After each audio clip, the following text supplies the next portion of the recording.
Hi friends, welcome to my channel. First time ನನ್ನ channel ನೋಡ್ತಾರೆ, subscribe ಮಾಡ್ಕೊಳ್ಳಿ friends. ಇವತ್ತು ಬಂದುಬಿಟ್ಟು ಹಾಗಲಕಾಯಿ ಇತ್ತು ಫ್ರೆಂಡ್ಸ್, ಸ್ವಲ್ಪ ಅದನ್ನು ಚಟ್ನಿ ಮಾಡೋಣ ಅಂತ ಕಟ್ ಮಾಡ್ಕೊಂಡಿದ್ದೀನಿ. ಹಾಗಲಕಾಯಲ್ಲಿ ಬಜ್ಜಿ ಮಾಡಿದ್ದೀವಿ. ಆಲ್ರೆಡಿ ನಾನು ಬಜ್ಜಿ ಮಾಡಿ ವಿಡಿಯೋ ಹಾಕಿದ್ದೀನಿ, ಬೇಕು ಅಂದರೆ ನಮ್ಮ ಚಾನಲಲ್ಲಿ ನೋಡಿ. ಹಾಗೆ ಗೊಜ್ಜು ಮಾಡಿದ್ದೀನಿ, ಹಾಗಲಕಾಯಿ ಗೊಜ್ಜು, ಹಾಗಲಕಾಯಿ ಬಜ್ಜಿ ಮಾಡಾಕಿದ್ದೀನಿ ನೋಡಿ. ಇದು ಬಂದ್ಬಿಟ್ಟು ಚಟ್ನಿ, ದೋಸೆಗೆ, ಚಪಾತಿಗೆ, ಅದಕ್ಕೆ ಒಂಥರ ಇವಾಗ ಶುಗರ್ ಇರೋರೆಲ್ಲ ಹಾಗಲಕಾಯಿ ತಿನ್ನಬೇಕು ಅಂತಾರೆ, ಜ್ಯೂಸ್ ಮಾಡ್ಕೊಂಡು ಕುಡಿಬೇಕು ಅಂತಾರೆ.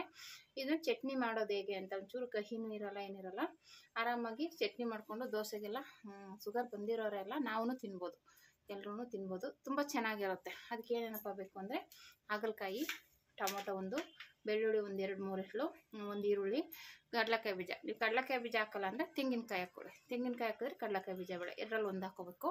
ನಾನು ಕಡಲೆಕಾಯಿ ಬೀಜ ತೊಗೊಂಡಿದ್ದೀನಿ. ಇವಾಗ ಇದು ಕಡಲೆಕಾಯಿ ಬೀಜ ಹುರ್ಕೋಬೇಕು, ಕಡಲೆಕಾಯಿ ಬೀಜ ಎಲ್ಲನೂ ಹುರ್ಕೋಬೇಕು, ಎಣ್ಣೆಲೆ ಹುರಿದ್ಬಿಟ್ಟು ಮಿಕ್ಸಿಗೆ ಹಾಕ್ಕೊಂಡು ಒಂದು ಒಗ್ಗರಣೆ ಕೊಟ್ಟರೆ ಸೂಪರಾಗಿರೋ ಹಾಗಲಕಾಯಿ ಚಟ್ನಿ ರೆಡಿ ಆಗುತ್ತೆ. ಬನ್ನಿ ಹೇಗೆ ಮಾಡೋದು ನೋಡೋಣ.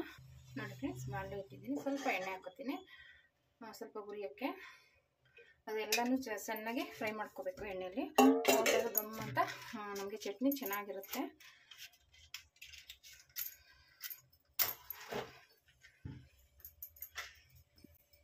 ಫಸ್ಟ್ಗೆ ಹಾಗಲಕಾಯಿ ಹಾಕ್ಕೊಂಡು ಬಿಸಿ ಮಾಡ್ಕೊತೀನಿ.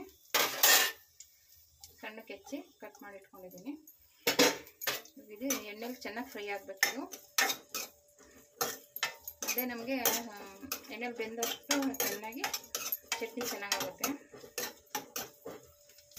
ಈ ಥರ ಫ್ರೈ ಆಗಬೇಕು, ಚೆನ್ನಾಗಿ ಫ್ರೈ ಆದ್ಮೇಲೆ ನಮಗೆ ಚಟ್ನಿ ಚೆನ್ನಾಗಾಗೋದು. ಫ್ರೈ ಆದಮೇಲೆ ಇದೊಂದು ಪ್ಲೇಟ್ ಇಟ್ಕೊಂಡ್ಬಿಡೋಣ. ಇದನ್ನು ಇಟ್ಕೊಂಡ್ಬಿಡ್ಬೇಕು. ಇವಾಗ ಇದಕ್ಕೇನೆ ಈರುಳ್ಳಿ ಹಾಕ್ತೀನಿ, ಈರುಳ್ಳಿ ಮತ್ತು ಬೆಳ್ಳುಳ್ಳಿ ಎರಡೂ ಹಾಕ್ಕೊಬಿಡೋಣ.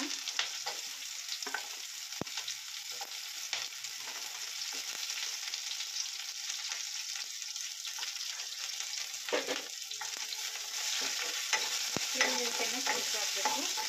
ನೋಡಿ, ಈರುಳ್ಳಿ ಚೆನ್ನಾಗಿ ಫ್ರೈ ಆಗಿದೆ. ಈರುಳ್ಳಿನ ತೆಗೆದಿಟ್ಕೊಳ್ಳೋಣ.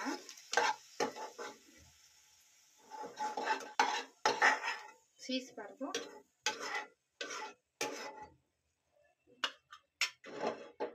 ಈಗ ಈ ಕಡಲೆಕಾಯಿ ಬೀಜ ಹಾಕ್ಕೊಳ್ಳೋಣ. ಲಾಸ್ಟಲ್ಲಿ ಟೊಮೊಟೊ,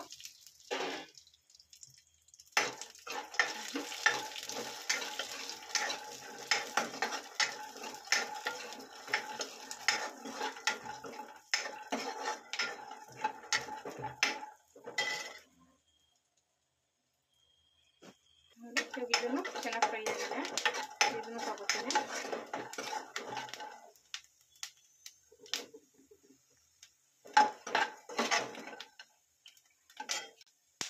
ಫ್ರೆಂಡ್ಸ್, ಆಗಲೇ ನಾನು ಮೆಣಸಿನ್ಕಾಯಿ ಎಲ್ಲ ಹಾಕ್ಬಿಟ್ಟಿದ್ದೆ, ಮೆಣಸಿನ್ಕಾಯಿ ಹಾಕ್ಕೋಬೇಕು, ಅದನ್ನು ಫ್ರೈ ಮಾಡ್ಕೋಬೇಕು. ನಿಮ್ಮ ಖಾರಕ್ಕೆ ಎಷ್ಟು ಬೇಕು ಅಷ್ಟು ಹಾಕ್ಕೊಳ್ಳಿ. ನಾನು ಸಣ್ಣದು 5 ಹಾಕ್ಕೊಂಡಿದ್ದೀನಿ.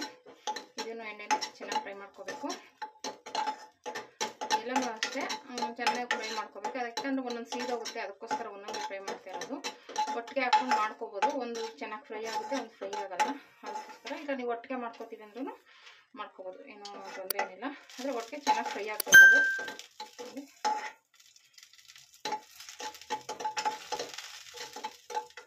ಆದಮೇಲೆ ಟೊಮೊಟೊ ಒಂದಿದೆ, ಲಾಸ್ಟಲ್ಲಿ ಟೊಮೊಟೊನ ಹಾಕಿ ಚೆನ್ನಾಗಿ ಮಾಡ್ಕೊಂಡ್ಬಿಡ್ಬೇಕು. ಸ್ವಲ್ಪ ಎಣ್ಣೆ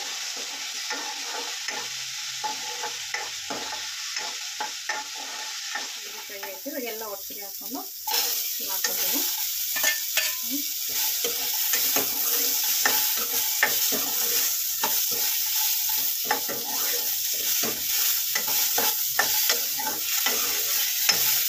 ಆಯಿತು, ಸ್ಟವ್ ಆಫ್ ಮಾಡಿದ್ದೀನಿ.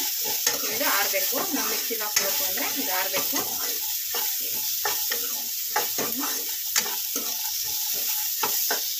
ಸ್ಟವ್ ಆಫ್ ಮಾಡಿದ್ದೀನಿ. ಒಂದು 5 ನಿಮಿಷ ಆಗಿದೆ ಆಟೆಯಲ್ಲಿ. ಇಷ್ಟಪ್ಪ ಹುಣಸೆಹಣ್ಣು ಹಾಕ್ಕೊಂಡಿದ್ದೀನಿ, ಸಣ್ಣ ಗೋರೆ ಗಾತ್ರ ಹುಣಸೆಹಣ್ಣು, ರುಚಿಗೆ ತಕ್ಕಷ್ಟು ಉಪ್ಪು. ಮೆಣಸಿನ್ಕಾಯಿ ಹಾಕಿದ್ದೀನಿ ಆಲ್ರೆಡಿ, ಉಪ್ಪು ಹಾಕ್ಕೊಂಡಿದ್ದೀನಿ. ಇದೇನೆಲ್ಲ ಮಿಕ್ಸಿಗೆ ಹಾಕ್ಕೊಂಡ್ರೆ ಆಯಿತು.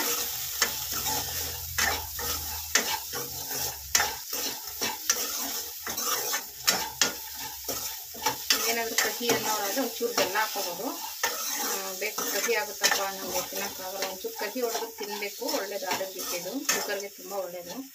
ಹಾಗಾಗಿ ಪರವಾಗಿಲ್ಲ ಅನ್ನೋದಾದರೆ ತಿನ್ಬೋದು. ಇಲ್ಲ ಬೇಕು ನಮಗೆ ಅನ್ನೋದಾದರೆ ಒಂಚೂರು ಬೆಲ್ಲ ಹಾಕ್ಕೋಬೋದು, ಏನು ತೊಂದರೆ ಇಲ್ಲ. ಕಹಿ ಬರೋಲ್ಲ, ಸ್ವಲ್ಪ ನಾವು ಕಹಿ ಅನಿಸೋರು ಈ ಥರ ಮಾಡ್ಕೋಬೋದು.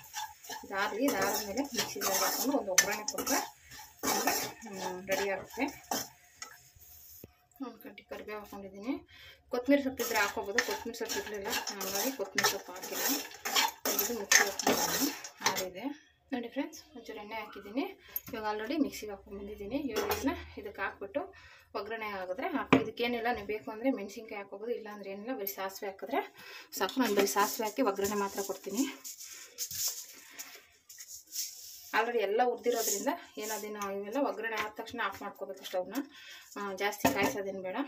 ಎಣ್ಣೆ ಕಾದ ತಕ್ಷಣ ಸಾಸಿವೆ ಹಾಕಿ ಇಳಿಸ್ಬಿಡೋದು ಅಷ್ಟೇ. ಸಾಸಿವೆ ಹಾಕಿದ್ದೀನಿ ನೋಡಿ, ಚಿಟ್ಪಟ ಅಂತ ಇದೆ. ಈಗ ಇದಕ್ಕೆ ನಾವೇನು ರುಬ್ಕೊಂಡಿದ್ದೀವಲ್ಲ ಇದು ಹಾಕ್ಬಿಟ್ಟು ಸ್ಟವ್ ಆಫ್ ಮಾಡ್ಕೊಂಡ್ಬರ್ಬೇಕು. ಏನಿದೆಯೇನು ಹಾಕಿಟ್ಟು ಕಾಯಿಸ್ಬೇಕಾಗಿಲ್ಲ.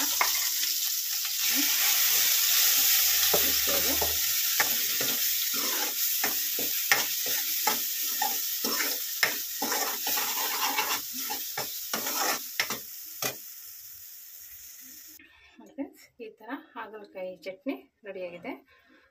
ದೋಸೆಗೆ, ಚಪಾತಿಗೆ ಎಲ್ಲ ಹಾಕೊಂಡು ತಿನ್ಬೋದು. ಇದಕ್ಕೆ ಅಂತೇನಿಲ್ಲ, ರೊಟ್ಟಿಗೆ ಎಲ್ಲದಕ್ಕೂ ಹಾಕ್ಕೊಂಡು ಬ್ಯಾಟಿಂಗ್ ಮಾಡ್ಬೋದು. ತುಂಬ ಚೆನ್ನಾಗಿರುತ್ತೆ.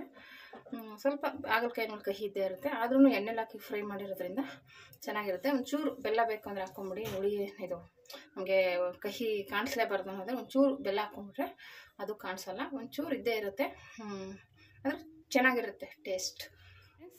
ಚಪಾತಿಗೆ ಈ ರೀತಿ ಹಾಗಲಕಾಯಿ ಚಟ್ನಿ ರೆಡಿಯಾಗಿದೆ. ಬಿಸಿ ಬಿಸಿ ಚಪಾತಿ ಜೊತೆ ತುಂಬ ಚೆನ್ನಾಗಿರುತ್ತೆ. ತುಪ್ಪ ಹಾಕ್ಕೊಂಡು ತಿಂತಾಯಿದ್ರೆ ಇನ್ನೂ ಸೂಪರಾಗಿರುತ್ತೆ. ನೋಡಿ, ಟ್ರೈ ಮಾಡಿ ಒಂದ್ಸಲ. ಹೇಗೆ ಬಂತಂತ ಕಮೆಂಟ್ ಮಾಡಿ.